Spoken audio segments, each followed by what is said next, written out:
Bonjour à tous. Aujourd'hui, nous allons travailler sur l'imparfait.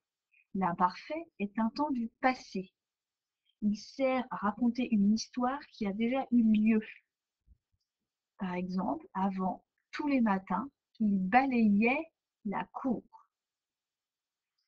On peut trouver des mots qui indiquent le moment. Par exemple, hier, l'année dernière, autrefois. Hier, il balayait la cour. L'année dernière, il balayait la cour. Autrefois, il balayait la cour. Autrefois, les gens se déplaçaient à cheval.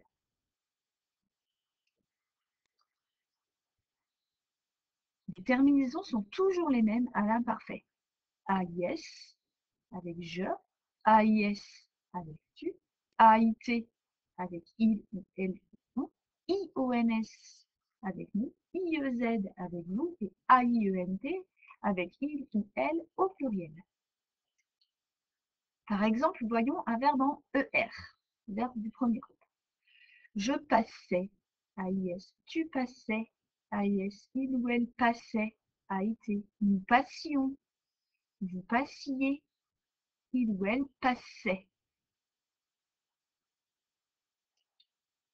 Les auxiliaires maintenant, par exemple, le verbe être, donc l'auxiliaire être, avant, j'étais petite. AIS, avant, tu étais petite. AIS, avant, il était petit.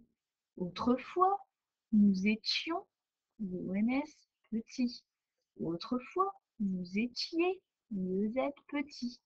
Autrefois, ils étaient ou elles étaient petites. Le verbe avoir, l'auxiliaire avoir. Avant, j'avais peur des araignées. Avant, tu avais peur des araignées. Avant, il avait peur des araignées.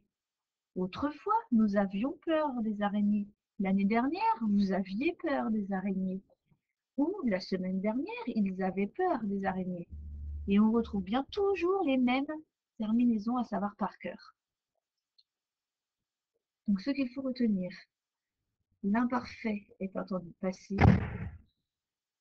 Les mots qui indiquent le moment, par exemple hier, autrefois, avant, l'année dernière, tous ces mots indiquent le temps passé, l'imparfait.